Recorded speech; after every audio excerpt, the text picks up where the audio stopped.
All right, cool. So this is gonna be the basics to kicks and Muay Thai.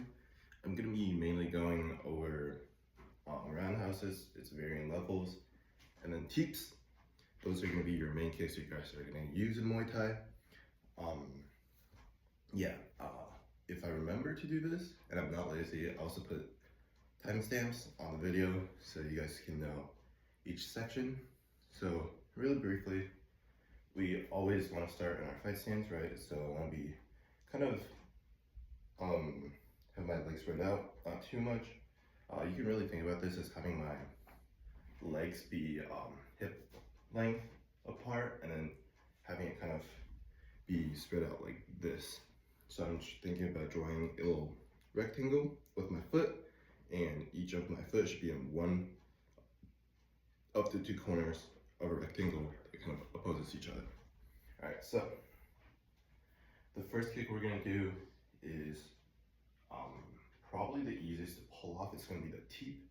Now, with their teep, one thing to remember, right? So a teep, raise it up, push out.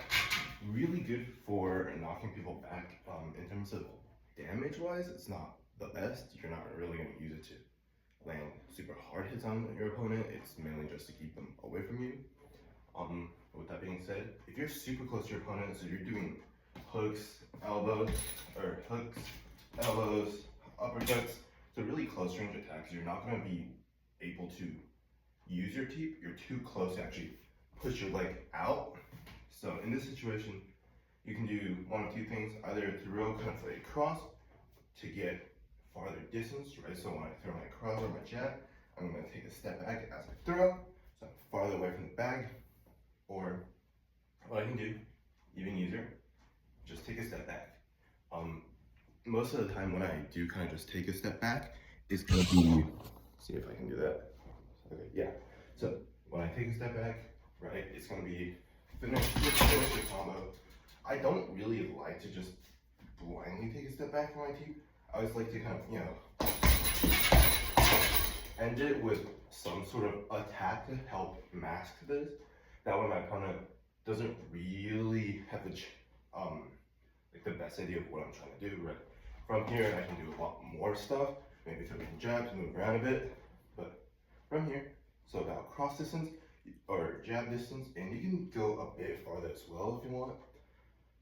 If your teep is really long, I'm going to first step, chamber. So think about this as doing what are they called, knee raises.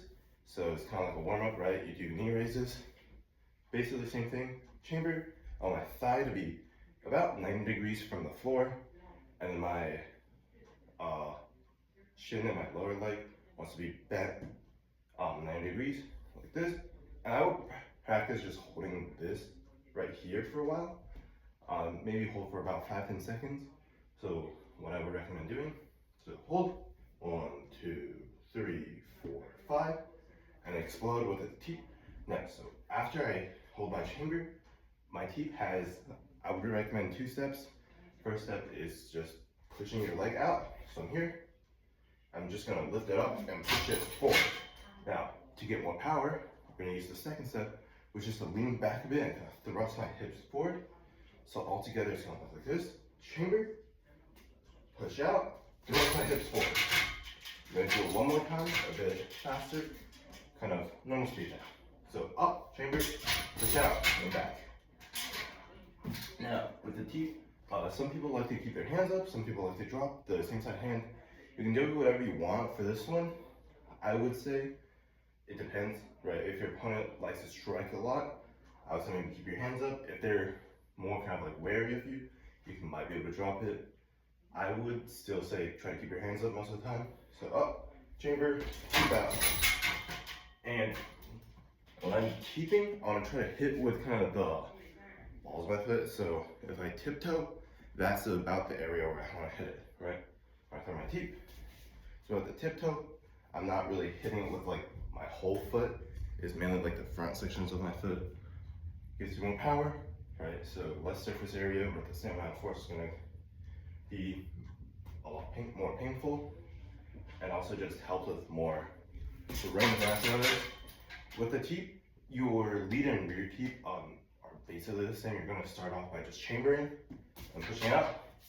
With my rear, I'm gonna chamber, push out. So you don't have to do anything special where you like switch stance and then chamber. Same thing, you just chamber, push out. Most of the time you're gonna see them throw their lead just because it's gonna be faster to throw this than have to bring your rear foot back and throw it. So that's kind of the basics of teeps. Next up, we're gonna go bottom to top. So start off with the low kick. So what is it? The Iron Man, one of the Thai fighters for Muay Thai, they love to throw low kicks. And low kicks, there's kind of two variations, I would say. The first one's not really kind of intentional. It's more of like an accidental where you want to throw a body kick, but you just throw it kind of low, right? And when I say kick, I mean roundhouse. I'm throwing that low kick, and it kind of just lands around the thigh level. You always want to be kicking the thigh level. This tends to be more painful to your opponent when you throw your low kick there. If you're gonna throw it up here, that's gonna be something different. If you're gonna throw it around their shins, they're not gonna get that hurt from it. So again, for my low kick, I want to first, I'm gonna see if I can kind of angle my camera a bit. It's gonna be easier. I wanna first step out and then kind of angle my foot. I wanna angle my foot kind of 45 degrees from where I'm standing, proportional to the bag. So kind of 45 to the bag, like that. That way it's gonna give me more turn when I do kick. And then after I step out with 45, I'm gonna kind of pop my heel up. Not a lot like this, I'm kind of exaggerating to show it. You kind of wanna just a little bit up. That way there's less surface area and it'll be way easier for you to actually spin around with the kick. And after you grab your foot and go forward, and I always want to make sure when I do step out, I'm stepping out from where my opponent's foot is going to be. So what I mean by that is, if my opponent's also in like fight stance like this, I want to bring my foot either out from this way or out from that way, depending on which side kick you want to do. So I'm going to just show the rear kick for now. And I'm going to step out, and I'm going to lift my leg up, kind of like I want to do a kind of chambering for the teep, but I'm going to turn my body to the side. So I'm turning my body along with the kick, right? If I want to kick the rear foot, it's coming from my right? So if I'm kicking with my right foot, coming from my right, I'm gonna twist my body the same direction, so coming from the right, so that's gonna be twisting left. I'm gonna bring my leg up, and I'm gonna kind of snap it out. And I wanna make sure when I kick my leg straight, and also my shin is gonna be chopping down on the bag. So I don't want my shin to be like this where I slap them. That's going to be a lot less powerful, and it's also not going to feel well for you when you're striking. So make sure my shin is going to be the part making contact with the bag. I would recommend kind of the lower shin area, like here, so around where the foot is. And remember, for all three of the roundhouses I'm going to show you guys, you're going to be in punch distance. So that means your jab, if it perfectly hits your opponent, so not like this where I have my elbow kind of bent, and not like this where I can't hit him. So around here, I'm gonna be perfect distance. So I'm gonna step out 45 with whatever foot I'm gonna use as kind of like the post or stationary foot. Bring my leg up and then go around. Now for this one, make sure to keep your hand, the opposite hand, close to your cheeks, and then the same side hand will drop. And a lot of people when they start off with, they either they drop both hands, drop the wrong hand, or they do some variations of that, and then when I try to correct them, it's gonna be just this where they don't drop a hand.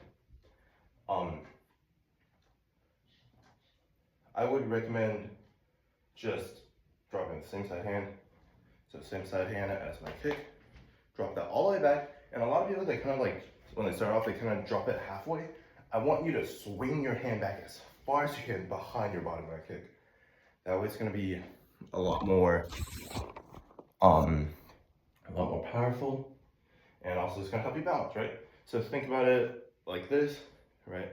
I have a stick. This stick is my body, right? If I have my leg kicking out, there's now a force this way that's trying to bring the body down this way, right?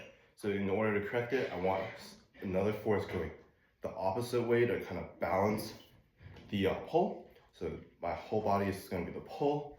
So starting from my stationary leg up to the top of my head, that's going to be where the pull is. If I just swing it out like this, it's going to be really hard to balance. So I'm going to use my upper body as the counterbalance. I'm going to throw my hand down to also help with the counterbalance. So I'm going to lean my body kind of back, again twisting with the kick, and throw that kick. The low kick, again, lands here, so you don't really have to raise your leg that much. And then another variation of the low kick is going to be kind of like chopping down, where I want my shin to be like an axe and kind of chopping down at my opponent. In order to do this, same base concept as just throwing the roundhouse, but now I want to turn away from the bag. That way my leg will be kind of chopping down. So I'm going to grab my leg, chop it down like that, kind of 45 degrees. And remember, after every roundhouse kick, you mostly want to bring it back to just your fight stance, like so. And that's going to be your low kicks done. 2 more kicks. Don't have a lot of time or storage left on my phone, so I'm going to try to go quick. We got the body kick. So this is going to be the kind of most used kick in my opinion. Again, same concept where I want to grab my whatever foot I want as the stationary foot, so the foot that's not going to be kicking. I want that foot to step out 45, make sure my toes are popped up, right? So my toes are going to pop up and be kind of angled 45 degrees proportional to my body. So it's going to be shooting out 45 from where my body is. Don't turn your whole leg that way. I just want the toes. So instead of moving my leg up here, I just want to move my ankle kind of 45 degrees. That way, if you just do that, flat foot, and I raise my other foot, I naturally want to come around. So that way it's going to help you get more power with your swing. So 45 degrees pop. And then from there, again, I'm going to bring my leg up like I'm chambering for a teep. But this time, again, twisting with it. I'm going to drop my body a bit lower than I do with my low kick. And then again, I'm going to swing my hand back, aim for about here, so right under the chest and above the hip bone. So here, or not under the chest, but around where the rib cage is. So here, a bit lower, I would say. So step up and kick like so.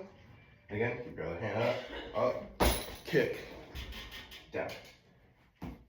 So one more time, I'm gonna slower, and I'm gonna move it out, swing it up, turn it around, and then kick.